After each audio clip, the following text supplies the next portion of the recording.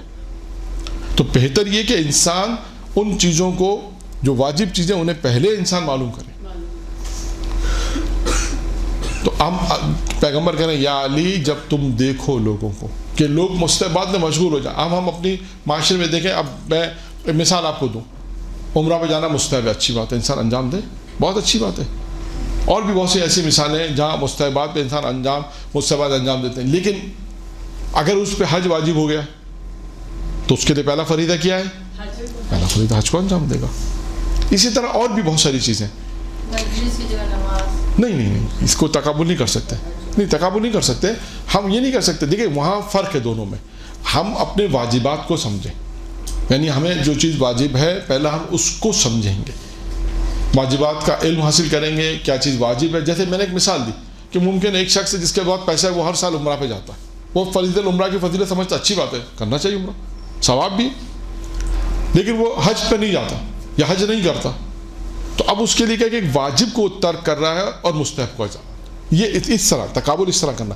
یا اگرچہ ایسا نہیں ہوتا, لیکن میں ایک مثال دے دوں, ہوتا نہیں ہے لیکن شاید کچھ لوگ مستحب نمازیں پڑھیں واجب کو چھوڑ دیں, یا ہو سکتا ہے, یا یوں کہہ لیجیے اس میں بھی مثال ہے کہ کتنے ایسے لوگ ہیں جو عید کی نماز پڑھتے ہیں, کتنے ایسے لوگ ہیں جو جمعہ پڑھتے ہیں. ٹھیک ہے, پڑھنی چاہیے, جمعہ پڑھنا جانا اچھا ہے, مستحب ہے, انجام دے, کسی کو انکار نہیں ہے. لیکن کیا کرتے ہیں وہ جو واجب نماز ہے وہ ترک کرتے ہیں. تو یہ نہ کریں, یہ مراد ہے یہاں پر کہ انسان اپنی زندگی میں مستحبات کو جو ادا کر رہا ہے وہ تو اگر اچھی چیز ہے وہ تو ادا کرے, لیکن اس کے تقابل میں اگر وہ واجبات چھوڑ رہا ہے تو یہ صحیح نہیں ہے, یہ صحیح نہیں ہے. ہاں, تو پیغمبر یہ کہتے ہیں جب تم دیکھو لوگوں کو, یا علی جب لوگوں کو دیکھو لوگ مستحبات میں مشغول ہیں. یعنی فرض کریں ہم یہ دیکھتے ہیں کہ لوگ عیدین ماشاء اللہ عید کی نماز ہے پڑھ لیں, جمعہ کی نماز پڑھ لیں, لیکن واجب نماز ہے نہیں پڑھ لیں, تو یہ نہیں کریں. تو اب کیا فرمایا, مستحبات جب دیکھو لوگوں مستحبات میں مشغول ہو جائیں تو تم کیا کرو, واجبات کیا. اب اس کی اور بھی مثالیں, میں نے ایک دو مثالیں دی, ممکن ہے اور بھی کچھ مثالیں ہوں جو معاشرے میں ہوں گی. تو اسی طرح واجب سب سے پہلے ادائیگی انسان کی واجبات. پھر کہا یا علی جب تم دیکھو لوگوں کو, کیا کہا یا علی جب تم دیکھو لوگ, کیا دیکھو لوگوں کو کہ لوگ دنیا بنانے میں مشغول ہو جائیں, دنیاوی کاموں میں مشغول ہو جائیں. اب دیکھیں نا آج ہم کہاں لگے ہوئے, دنیاوی کاموں میں لگے ہوئے. کیا یا علی جب تم دیکھو لوگ کہ لوگ دنیاوی کاموں میں مشغول ہو جائیں تو تم اس وقت اخروی کاموں میں مشغول ہو جائیں. یعنی دنیا کا تقابل کس سے کیا بالمؤمنین ہے, آخرت سے. اور آج ہم اپنے معاشرے میں دیکھیں, آپ کسی کو بھی, ہر ایک کو آپ دیکھیں کہ صرف اور صرف اس کی جتنی بھی بھاگ دوڑ ہے کہاں پر ہے, دنیا پر. دنیا میں مشغول ہے, وہ کما بھی رہا ہے تو دنیا کے لیے کما رہا نہیں. اچھا اس کا مطلب کوئی مولانا کمانا نہیں چاہیے, نہیں کمانا چاہیے. ہمیں سب سے اہم چیز جو ہے, جو پانچویں امام کی روایت میں آیا تھا, معرفت دین, جو میں نے عرض کیا تھا, اس پہ کافی گفتگو ہوئی تھی. یہ بہت مہم ہے کہ ہمیں یہ پتہ ہو کہ کون سی چیز اہم ہے اور کون سی چیز مہم ہے. یہ نہیں ہے کہ دنیا میں اگر دنیا کمانے میں کہا مولانا دنیا میں تو ہم روزی کمائیں گے, تو کہا اللہ نے کہا ہے دنیا میں روزی کماؤ, اس میں کوئی بحث ہی نہیں ہے. یعنی تقابل کے اعتبار سے کہ اس کا مطلب ہے کہ دنیا میں اتنا اپنے آپ کو آپ مشغول کر دیں اور آخرت کو بھول جائیں, ایسا نہیں کریں, ایسا نہیں کریں. دنیاوی کاموں میں اتنا مشغول ہو گئے کہ آخرت کے متعلق پوچھے تو وہ جناب لقمان کی مثال, وہ مثال جو جناب لقمان نے کہا تھا نا, قصہ جو مشہور ہے, اللہ غفور رحیم ہے. دیکھیں دنیاوی معاملات میں انسان کتنا ایکٹیو ہوتا ہے اور کتنی اس کی عقل کام کرتی. جناب لقمان ایک سفر پر تھے تو ایک دیہات میں رکے ایک کسان کے پاس, تو اس سے کہا جب نماز شب کا وقت ہوا تو اسے اٹھایا کہ اٹھو نماز شب پڑھو. اس نے کیا کہا, خدا غفور رحیم ہے. انہوں نے کہا ٹھیک ہے چلو یہ تو مستحب ہے, نہیں پڑھا, مسئلہ نہیں ہے. پھر نماز واجب کا جب وقت ہوا اسے اٹھایا, پڑھو واجب پڑھو. تو کیا کہا اس نے, خدا نہیں میں. جہاں لقمان نے کچھ نہیں کہا. یہ آج جواب مومن بھی یہ جواب دیتے ہیں نا, نماز پڑھو واجبات کی ادائیگی, کہتا ہے اللہ کو معاف کر دے والا, اللہ معاف کر دے گا. اس نے بھی وہی کہا خدا غفور رحیم ہے. جناب لقمان نے کچھ نہیں کہا. صبح ہوئی, اس کے بعد کسان سے گفتگو ہوئی. جناب لقمان کو اس نے کہا کہ گندم کا بیج دیا کہ آپ اسے بو دیں. کہا ٹھیک ہے. جہاں لقمان گیا اور آ گئے, تھوڑی دیر بعد آئے. کہا آپ نے گندم کا بیج بو دیا؟ کہا نہیں گندم کا بیج نہیں بویا, انشاءاللہ گندم اگے گی. کہا کیسے ہوگی؟ کہا خدا غفور رحیم. تو کسان نے کہا حضور یہ کیسے ہو سکتا ہے کہ آپ نے جب گندم کا بیج نہیں بویا تو گندم کیسے اگے گی؟ تو انہوں نے کہا جواب میں کہا دیکھو دنیاوی معاملات میں تمہاری عقل کتنی کام کرتی ہے. جب تک بیج نہیں ہوگے تم جانتے ہو کہ جو چیز بوئی جائے گی وہی چیز انسان کاٹے گا. کہا آخرت کا معاملہ بھی ایسے ہی ہے. کوئی یہ ہو نہیں سکتا کہ انسان کہے کہ بھائی نہ میں نماز پڑھوں, نہ میں روزہ رکھوں, نہ میں کوئی عبادت کروں, نہ میں حج بجا لاؤں, نہ میں صدقہ دوں, نہ میں صلہ رحمی کروں, نہ کسی کا احترام کروں, نہ تمام واجبات کی ادائیگی کروں, اس کے بعد اللہ مجھے جنت دے دے. کیسے ہو سکتا ہے؟ ہر چیز میں کہے کہ وہ ہر چیز میں یہ کہے کہ جو اللہ غفور رحیم ہے. یہ نہیں ہے. یعنی امیر المومنین پیغمبر نے فرمایا امیر المومنین سے جو کہا کہ علی جب تم دیکھو لوگ دنیاوی کاموں میں مشغول ہو گئے. اس کا کیا مطلب ہے؟ آخرت کو بھول گئے وہ لوگ. تو اب دنیا میں لگ گئے تو آخرت کو بھول گئے. کہا جب تم دیکھو لوگوں کو کہ جب دنیاوی کام مشغول ہو جائیں تو تم پھر کیا کرو, اپنے آپ کو آخرت میں مشغول کر دو. یعنی ہمارے لیے یہ کہ انسان دنیا میں, اب آپ کو میں نے عرض کیا. اچھا ایک مثال اور میں آپ کو دے دوں, دنیا کی بات آئی تو کہوں کہ لوگ یہ سوال بھی کر سکتے ہیں مولانا یہ کیسے ہو سکتا ہے دنیا میں رہے اس کی محبت نہ ہو. کرتے ہیں لوگ سوال کہ بھائی دنیا میں رہتے ہیں اور محبت نہ ہو, یہ کیسے ہو سکتا ہے؟ اس کی مثال اس طرح دی جاتی ہے. کسی نے مثال دی کہ سمندر پر اگر کشتی جا رہی ہو تو کشتی جل رہی ہے, کشتی کس صورت میں ڈوبے گی؟ جب سمندر کا پانی اس میں آ جائے. کہ اس کی مثال اسی طرح ہے. کہا سمندر جو ہے وہ دنیا کی مانند ہے, مومن اس کشتی کی مانند ہے. جب تک سمندر پہ کشتی چلتی رہے گی, نہیں ڈوبے گی. سمندر ہے, کشتی ہے, چلتی رہے گی. آپ نے دیکھا چل رہی ہوتی ہے. کب ڈوبتی ہے؟ کہ جب سمندر کا پانی اس کشتی میں آتا ہے. تو مثال یہ ہے کہ دنیا اس سمندر کی مانند ہے, مومن اس کشتی کی مانند ہے. اب جب مومن کے جس طرح سمندر کا پانی کشتی میں آئے گا تو کشتی ڈوبے گی, کا اسی طرح مومن دنیا میں رہتا رہے, کوئی مسئلہ نہیں ہے. لیکن جب دنیا کی محبت اس کے دل میں آئے گی تو اس کا ایمان ڈوب جائے گا. یہ ہے مثال, یہ ہے. تو اسی طرح یہ ممکن ہے کہ انسان دنیا میں رہے اور دنیا کی محبت نہ, بالکل اسی طرح کہ سمندر کے اوپر کشتی چل رہی ہے اور کشتی نہ ڈوبے, بالکل اس کی طرح یہ مثال اسی طرح ہی. ٹھیک ہے. یہ تو دوسری صفت کیا ہوئی؟ پہلی صفت کیا ہوئی؟ پہلی نصیحت کیا ہوئی؟ نوافل اور مستحبات میں جب تم دیکھو یا علی جب تم دیکھو لوگوں کو کہ لوگ مستحبات میں مشغول ہو جائیں تو واجبات میں کرو. تو واجبات کی ادائیگی کے لیے سب سے پہلے کیا اس کا علم ہونا ضروری. نمبر 2 دوسرا کیا ہے؟ یا علی جب تم دیکھو لوگ دنیا میں مشغول ہو گئے ہیں تو تم اپنے آپ کو آخرت میں مشغول کرو, یعنی آخرت بناؤ. اب اس کی میں نے عرض کیا 2 مثالیں آپ کو دے دی کہ انسان دنیا میں رہ کر ہی آخرت بنائے گا. یہ بھی طے شدہ مسئلہ ہے. ایسا نہیں ہے کہ آخرت کو کیسے بنائے گا انسان, دنیا میں رہ کر ہی انسان آخرت کو بنائے گا. تیسری یا علی جب تم دیکھو لوگوں کے لوگ دنیا کی زیب و زینت میں لگ جائیں, دنیا کو خوبصورت بنانے لگ جائیں. دوسرا حصہ کیا ہے؟ پہلا حصہ میں ہم دنیاوی کاموں میں مشغول ہیں. دوسرا کہ یا علی جب تم دیکھو لوگ دنیا کی زیب و زینت میں لگ جائیں تو تم آخرت کی زینت میں لگ جاؤ, زیب و زینت میں آخرت کو بنانے لگ جاؤ.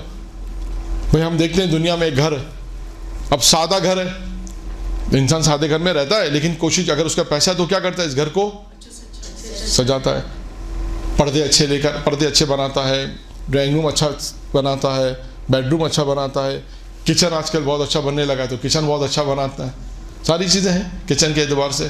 تو ہر گھر انسان اپنے اعتبار سے بناتا ہے. تو دنیا بھی اسی طرح کیا کہا, جس طرح گھر کی زیب و زینت میں دنیا کی زیب و زینت ہوتی ہے. دنیا اچھی انسان بناتا ہے. کیا یا علی جب تم دیکھو جب تم دیکھو لوگوں کو کہ لوگ دنیا کی زیب و زینت میں لگ جائیں تو تم اس وقت آخرت کی زیب و زینت میں لگ جائیں. اب آپ دیکھیں اس میں دنیا کی بہت ساری مثالیں ہیں.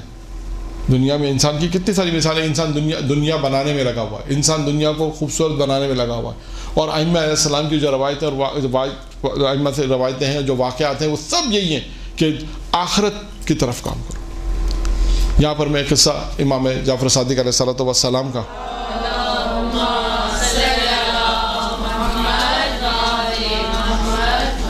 کہ ایک شخص تھا جو امام کی خدمت میں آتا تھا. مدینے آتا تھا پہلے, اس کے پھر مکہ جاتا تھا. مدینے آتا تھا زیارت کے لیے, امام کی زیارت پر آتا تھا, زیارت کر کے اس کے بعد وہ مکہ جاتا تھا حج کے لیے. اور کبھی ایسا کرتا تھا کہ وہ یعنی امام کے اس کا جب بھی حج کے لیے آتا تھا امام کی خدمت جاتا تھا. ایک مرتبہ اس نے امام سے کہا کہ مولا میں حج کے لیے جا رہا ہوں. امام کی خدمت میں آیا اور کہا مولا میں حج کے لیے جا رہا ہوں, یہ 10,000 دینار ہے, یہ 10,000 دینار ہے, اس میں آپ میرے لیے گھر خرید لیں. آپ دیکھیے گا بہت سے واقعات آتے ہیں گھر کے کہ گھر خریدنے کے انسان چاہتا ہے کہ گھر اچھا ہو, اس کیا ہو. تو اس نے بھی کہا کہ مولا آپ میرے لیے گھر خرید لیں, اور یہ 10,000 دینار دے کر امام کو دیا, اور اس کے بعد وہ حج پہ چلا گیا. جب حج سے واپس آیا امام کی خدمت ہو جا تو وہ امام سے اس نے سوال کیا مولا میں آپ کو 10,000 دینار میں نے آپ کو دیے تھے اس لیے تاکہ آپ میرے لیے گھر خریدے. امام نے کہا, امام نے ایک سند دی اسے, ایک سند اسے دی اور کہا کہ ہم نے تمہارے لیے گھر خرید لیا. لیکن کیا کہا, اس دنیا میں نہیں خریدا, ہم نے تمہارے لیے آخرت میں گھر خریدا. ہم نے گھر تمہارے لیے آخرت میں خریدا ہے, اور جو گھر جو خریدا ہے وہ اہل بیت اطہار کے اعتراف میں ہے.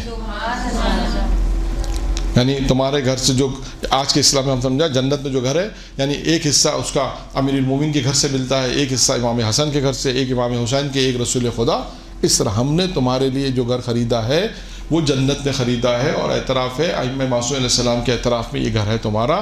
ہم نے کیا کیا ان پیسوں کا, چھٹے امام نے کہا ہم نے ان پیسوں کو فقراء میں تقسیم کیا اور تمہارے لیے آخرت میں گھر خرید لیا. تو اہم ترین چیز کیا کہ انسان آخرت میں بھی گھر بنائے, اور یہ دنیا میں رہ کر بنائے گا. دنیا کے اندر انسان دیکھیں, دنیا میں انسان سختیاں تحمل کرے گا. خود روایت معصوم السلام کی, دنیا میں انسان سختیاں تحمل کرے گا تو آخرت میں وہ گھر بنے گا, آخرت میں اس کو اچھا صلہ ملے گا. تو کتنی چیزیں بیان ہو گئی اب تک؟ 3 چیزیں. چوتھی چیز کیا ہے؟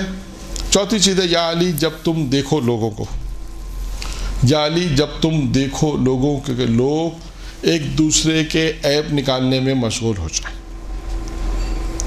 دیکھو لوگوں کو جب ایک دوسرے کے عیب نکالنے میں مشغول ہو جائیں تو اس وقت کیا کرو, تم اس وقت اپنی اصلاح کرو. چوتھی چیز کیا ہے؟ یا علی جب تم دیکھو دوسروں کو, یا علی جب تم لوگوں کو دیکھو کہ لوگ ایک دوسرے کے عیب نکالنے میں مشغول ہو جائیں, ایک دوسرے کی یعنی ہم کہیں عیب نکالنے برائیوں میں مشغول ہو جائیں, تو تم اپنے نفس کی اصلاح میں لگ جاؤ. یہ کام کیا ہے انسان کا؟ سب سے پہلا کیا کام ہے؟ انسان اپنے نفس کی اصلاح کرے. انسان اپنے نفس کی اصلاح کرے. یعنی جب پیغمبر نے فرمایا علی جب تم دیکھ رہے ہو لوگ, کہ لوگوں کا کیا کام ہے؟ جب تم لوگوں کو دیکھ رہے ہو کہ لوگ ایک دوسرے کے برائیوں میں عیب نکالنے میں مشغول ہو جائیں. آج معاشرے میں کیا ہے؟ فرصت ملنی چاہیے, بس تھوڑی سی فرصت مل جائے, جا دو, چاہے مرد ہو عورت تو فرق نہیں پڑتا, فرق نہیں پڑتا, جا بھی ہو جائے. تو اس میں کیا کام کرتے ہیں؟ ایک دوسرے کے, جبکہ روایت میں کیا آیا؟ پیغمبر کی ایک روایت ہے. یعنی آپ دیکھیں کتنا انسان سے انسان اچھا سلوک رکھے, یعنی اچھا تصور کرے, کتنا ہے. روایت میں ہے کہ اگر کسی کے منہ سے شراب کی بو بھی آئے, اگر کسی کے منہ سے شراب کی بو بھی آئے تو یہ خیال کرو اس نے کلی کی ہوگی, پی نہیں ہے. یہاں تو ہم ذرا سا کسی پہ دیکھتے ہیں فوراً شروع کر دیتے ہیں کہ اس نے اچھا اس نے یہ کیا, اس نے وہ کیا, فوراً ایک دوسرے پہ عیب نکالنا, برائی فوراً شروع کر دیتے ہیں. اس کے لیے کہا پیغمبر نے کہا جب تم یہ دیکھو, یا علی جب تم یہ دیکھو کہ لوگ ایک دوسرے کے عیب نکالنے میں مشغول ہو جائیں تو کیا کرو, اپنے نفس کی اصلاح کرو. تو دیکھیں سب سے پہلا کام کیا ہے؟ انسان اپنے نفس کی اصلاح کرے, اپنی اصلاح کرے گا. جب تک ہم اپنی اصلاح نہیں کریں گے جب تک کام نہیں ہو سکتا. یا ہم جتنی بھی یہاں پر طالبات موجود ہیں اور جتنے بھی مدرسے میں کہیں پر بھی جب تک ہم اپنی اصلاح نہیں کریں گے معاشرہ کی اصلاح نہیں ہو سکے گا. جب تک ہم اپنی اصلاح کریں گے تاکہ ہم اپنے نفس کی اصلاح کریں گے, اپنے نفس کو تنبیہ کریں گے. آئیے اس پہ بھی میں قصہ سناؤں گا اپنے نفس کو تنبیہ کیسے کرتے. یہ واقعہ ہے, محمود بادشاہ تھا, ہندوستان کا تھا محمود بادشاہ. اس کا وزیر کا, اس کا جو خاص آدمی تھا اس کا کیا نام تھا؟ ایاز, ہے نا, محمود ایاز مشہور ہے. محمود ایک ہی صف میں کھڑے ہو گئے, محمود ایاز, نہ کوئی بندہ نہ کوئی بندہ ایاز. محمود بادشاہ تھا اور ایاز اس کا خاص آدمی تھا. یہ زندگی چل رہی تھی. اچھا اب ایاز جو تھا وہ کرتا کیا تھا؟ ایاز کیا کرتا تھا؟ ایاز نے اپنی زندگی میں ایک روٹین بنایا تھا. جب بھی بادشاہ کے محل سے نکلتا تھا, اپنے محل میں یا اپنے گھر میں جو اس کا خاص گھر تھا, اس گھر میں جانے سے پہلے ایک کوٹھی کہہ لیجیے, ایک کمرہ کہہ لیجیے, جہاں وہ کچھ دیر کے لیے جاتا تھا اور وہ کمرے میں کسی کو آنے نہیں دیتا تھا. الاؤ نہیں تھا کوئی وہاں پر آئے, کوئی وہاں پر نہیں آ سکتا. وہ کمرے میں کچھ دیر کے لیے 1 گھنٹہ 2 گھنٹہ وہاں جاتا تھا اور اس کے بعد وہاں سے نکل کے پھر وہ اپنے گھر میں آتا تھا, یا اس نے اپنے گھر کے ساتھ ہی ایک کمرہ ایسا بنا رکھا تھا. یہ سارے لوگ جو بادشاہ کے ارد گرد ہوتے ہیں نا, یہ سب دیکھ رہے ہوتے ہیں, یہ عیب نکالنے میں مشغول ہو جائے. یہ دیکھا نا, ابھی ہم نے پڑھا کہ دوسروں کے عیب نکال, جب علی تم دیکھو لوگوں کو ایک دوسرے کے عیب نکالنے میں مشغول ہو جائے. یہ آدمی, یہ وزیر وزراء جو تھے, یہ سب یہ کرتے تھے. دیکھتے تھے یہ ایاز وہاں کمرے میں جا رہا ہے, کیا کر رہا ہے, اس نے کوئی خاص کام. اور تو بادشاہ کے, آج کے اسلام میں کہیں بادشاہ کے کان بھر دیے. کیا بھرے بادشاہ کے کان؟ کہ حضور آپ کے یہ مرنے کا انتظار کر رہا ہے, اس نے یہ مال و دولت جمع کر رکھی, اس نے یہاں پر مال و دولت جمع کر رکھی ہے. یہ روزانہ اس کمرے میں جاتا ہے, 1 گھنٹہ 1.5 گھنٹہ بیٹھتا ہے اور وہاں اپنے مال و دولت کو دیکھتا ہے, اور تاکہ جو ہے تاکہ آپ مرے تو یہ سب پہ قبضہ کر لے. کیونکہ ایاز وہ تھا کہ جس نے بہت جلد ترقی کی تھی بادشاہ کے نظر. یہ تھا, دیکھیں لوگوں میں حسد ہوتا ہے نا کہ بہت زیادہ لوگ جو ترقی کرتے ہیں, چاہے مال کے اعتبار سے, شہرت کے اعتبار سے, تو ایک چیز انسان کے اندر پیدا ہوتی ہے, اس کا کیا نام ہے؟ حسد. تو یہ ایاز جو تھا, اس نے بہت جلدی ترقی کی تھی بادشاہ کے پاس اور بہت جلد بادشاہ کا خاص آدمی بن گیا تھا. تو جس کی بنا پر یہ ہوا کہ لوگوں نے, جو دوسرے اطراف میں وزیر تھے, انہوں نے بادشاہ سے شکایت کی. تو بادشاہ نے کہا اچھا ٹھیک ہے, کام یہ کرتے ہیں, جب یہ اس اوتاق میں جائے, کمرے میں جائے, تو مجھے اس وقت اطلاع کرتے ہیں, تو آج ہم اسے رنگے ہاتھوں پکڑ لیں گے. اب جیسے ایاز پہنچا اپنے اوتاق میں, کمرے میں پہنچا, وہاں پر فوراً اطلاع ملی اور بادشاہ بھی آ گیا. اب بادشاہ نے وہاں جو دیکھا وہ عجیب منظر تھا. سب سے پہلے تو بادشاہ نے دیکھا کمرہ پورا خالی, کچھ نہیں اس کمرے میں, کچھ لباس پرانے, پھٹا پرانا لباس, اور ایک جوتے, پھٹے پرانے جوتے. یہ 2 چیزیں اس کمرے میں اسے ملی اور کچھ نہیں ملا. اس کے بعد کیا کیا؟ دیواریں کھدوائیں, زمین توڑی, شاید زمین میں دفن کیا, دیواروں میں چھپایا, سب کچھ توڑ تاڑ کے جب اسے اس بات کا بادشاہ کو یقین ہو گیا کہ یہاں کچھ بھی نہیں ہے, کوئی مال و دولت نہیں ہے, کوئی پیسہ نہیں, کوئی ثروت نہیں, کچھ نہیں ہے, اسے اس بات کا جب یقین ہو گیا تو اس نے کہا کہ بھائی اب ماجرا کیا؟ پوچھا یہاں سے بھی ماجرا تو بیان کرو, ہمیں تو یہ اطلاع ملی یہاں پر کہ یہاں تو مال و دولت جمع ہے اور سب چیزیں ہیں, یہاں تو اب آ کے دیکھا تو یہاں کچھ بھی نہیں, یہاں تو صرف ایک لباس ہے جو بھی پھٹا ہوا لباس ہے, اور جوتے وہ بھی پھٹے ہوئے ہیں, اس کا کیا تعلق ہے تم سے؟ دیکھیے اب جو ایاز نے جواب دیا وہ ہمارے موضوع سے متعلق, یہ ہے زندگی. کیا کہا اس نے کہا حضور, بادشاہ سے کہا حضور جب آپ مجھے جنگل سے لائے تھے تو میرے جسم پر یہ لباس تھا اور یہ جوتے تھے. جب میں آپ کے محل میں آیا پہلی دفعہ, آپ مجھے جنگل سے جب لائے تو یہ لباس, پھٹا ہوا لباس میرے جسم پر تھا, یہ جوتے, پھٹے ہوئے جوتے میں نے پہن رکھے تھے, اور اس کے بعد آہستہ آہستہ آپ نے مجھے ترقی دی اور میں آج یہاں تک پہنچ گیا, آپ کے سامنے ہوں. تو یہ 2 چیزیں میں نے رکھی ہیں اس اوتاق میں, اور روزانہ میں آتا ہوں اس اوتاق میں, کمرے میں, اور ان چیزوں کو مخاطب کرتے ہوئے کہتا ہوں کہ دیکھ ایاز تو کچھ نہیں تھا, ایاز تو کچھ نہیں تھا, تیرے آج اگر جو کچھ ہے وہ خدا کا لطف و کرم ہے, لیکن تو کیا تھا پہلے؟ تیرے پاس نہ لباس پہننے کو تھا نہ جوتے پہننے کو تھا. میں اپنے نفس کو تنبیہ کرتا رہتا ہوں. دیکھیے انسان غرور اور تکبر انسان حاصل نہیں کر سکتا. کیوں حاصل کرتا ہے؟ کہ وہ اپنے نفس کی اصلاح نہیں کرتا, وہ بھول جاتا ہے میں پہلے کیا تھا. آپ دیکھیں معاشرے میں دونوں طرح کے لوگ ہیں. کچھ لوگ اچھے ہیں, یعنی آہستہ آہستہ پیسہ آیا, آج تک ان کے پیشانے پہ بل نہیں ہے, پیسہ بھی ہے, ایسا لگتا ہے, لوگ کہتے ہیں